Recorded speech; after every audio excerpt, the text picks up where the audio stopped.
You guys ready? This is the evolution phase shift kiss close. I like the names. Sometimes the more complicated and longer they are, the funny, like the albino Gary Coleman opener. So the evolution phase shift kiss close is, and again, I figured it out in the field, and man, I had everybody giving me advice, everyone giving their kiss close. I mean, a couple other good kiss closes that I used before are, how good of a kisser are you on a scale of 1 to 10? You know, get her to sell you on how good of a kisser she is. I've used that before. But the best one is, you start off by smelling her. You say, wow, you smell nice, right? Because there's no harm. No one's not afraid to tell a girl she smells nice, right? So you lean in, you smell. A nice way to smell is to smell her from sort of the base of her neck up to her ear. Just slowly smell in that line. For some reason, it's just a little bit more erotic.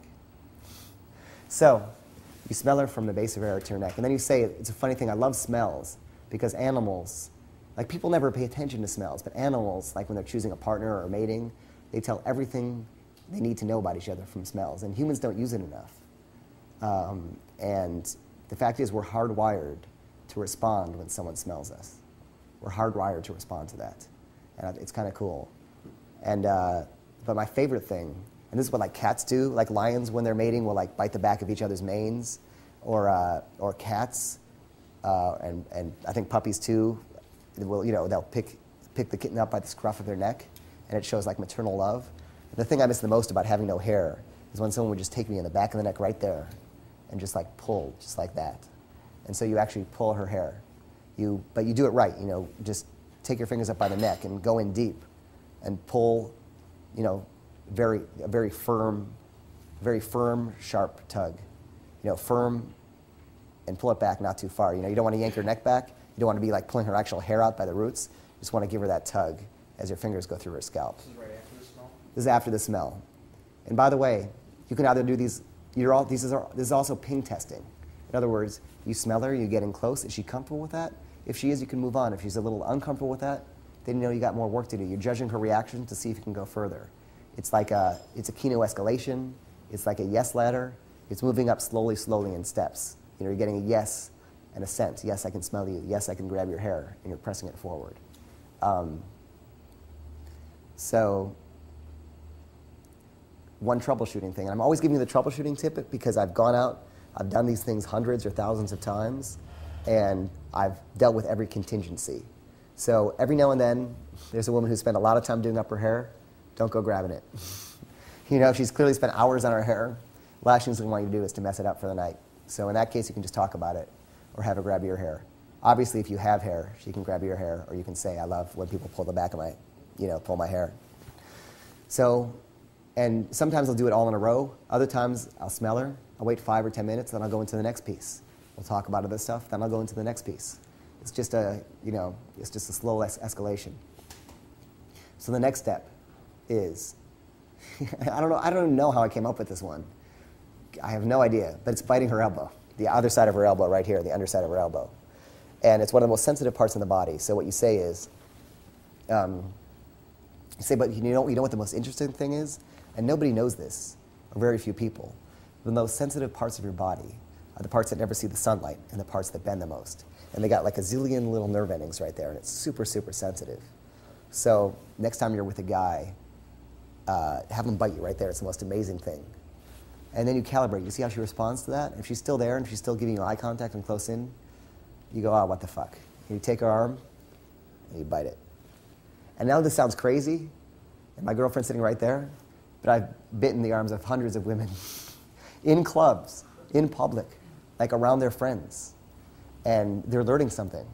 And not only is this a way to slowly escalate the Kino and the touch, but you're also demonstrating that you're probably a good lover because you know about these other parts of the body, these other areas of the body that are also erogenous zones in their own way. It's the inside, Jim? Yeah, it's the inside. Obviously, and I'll add this, the outside like has no feeling. It's like, you know, Dead skin. yeah, dead skin, like popcorn or something. But yeah, it's the underside of the elbow. And you also have to know how to bite. So I'm going to tell you guys really quickly, just in case you don't, for those with not a lot of biting experience. When you bite, you don't pinch the skin, right? You also don't suck and give it a hickey. And you also just don't do it too weakly. You take you take a big chunk of skin, and you slowly but very firmly bring your teeth together till they meet, and then let go. And when you're in your hotel rooms tonight, just practice on yourself, or your sister, whatever. No, exactly. So you're very firm, but if you're not pinching the skin, it's going to feel good. And sometimes you'll tell her response if she kind of pulls away. Sometimes it just means it felt too good. It doesn't mean it's wrong. Again, calibrate her response, and see how that goes. And I've seen guys in clubs, and I've actually had them, and I knew it was on with a woman. I've had them bite the woman's arms. I might even do that to you guys tonight if it seems on. So get ready, possibly to do some arm biting. Did you say please not me or please pick me? Yeah. It always goes. It always goes after the smell, right? No, smelling, hair pulling, and if her hair's done up, just skip that step.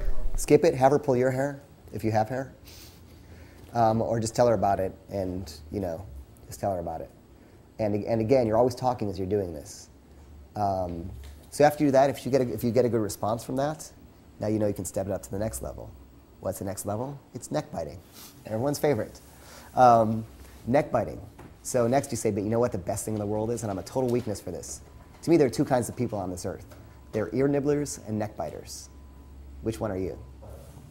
After she bites your neck, 90% of the time, it's not going to be a very good bite. So here's what you say. You go like, oh my God, that's horrible. I'll show you how to bite. Come here. This is how you bite. Wait, and then you tell her what I told you. Remember what I taught you about biting? You take a big part of the skin and just bring your teeth slowly together like this. Come here. Then you give her a really good bite. And by that point, either it's just on, the physical energy has just accumulated, and you can just start making out, or you stop, and you do what I think is the greatest kiss close. You can stop, you can take a break, say, oh my God, I'm trying so hard not to kiss you right now.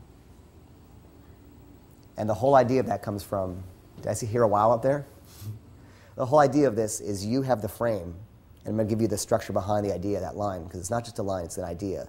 The idea is like, she's just getting you excited, and you're trying to be a man and trying to control yourself. Like, God, you're driving me crazy. Just stop looking at me like that. Just stop it, So you say, I'm trying so hard not to kiss you right now. You're trying to control herself, and she's driving you crazy. It's a great frame to have. It's a great attitude to always have with a woman. Like, you're trying to be good, and she's just tempting you. Stop it. Look over there. Don't even look at me with those eyes like that. And sometimes I'll actually turn her head that way. Now, if you say that line, and she keeps looking at you, it's so on, it's, just make out. Fine. And if you miscalibrate and you say, I'm trying so hard not to kiss you, and you see her sort of, if she turns away, it doesn't mean it's off. It just means she's sort of being polite. But if you really see her start to get uncomfortable after that line, then you've miscalibrated. And no worries. You didn't kiss her anyway, so it doesn't matter. But if you do that after evolution phase shift and you've gone that far and you say, oh my God, I'm trying so hard not to kiss you right now, I don't think I've ever had it not lead to a makeout. Somebody just said, well, you can. Because by that point, it's pretty on. So if you combine evolution phase shift, and as you're sort of troubleshooting ping at the end, I'm trying so hard not to kiss you right now, between a combination of any two of those or any one of those, if it's time to be making out, you will be making out. Sometimes, once you get really good at the game, once you see the matrix, when something goes wrong, you'll know when it's your fault and when it's not. Sometimes she was married and didn't tell you, and her husband's friend is right there. Sometimes she's with her boyfriend in the club and she didn't tell you. Sometimes she doesn't return your call because she went back to her ex. Sometimes there are a certain amount of things that are just out of your control. But you have to know when it's your fault and when it actually truly is a situation that was out of your control. So that's the evolution phase shift. I really want you guys to be using this tonight and from now on.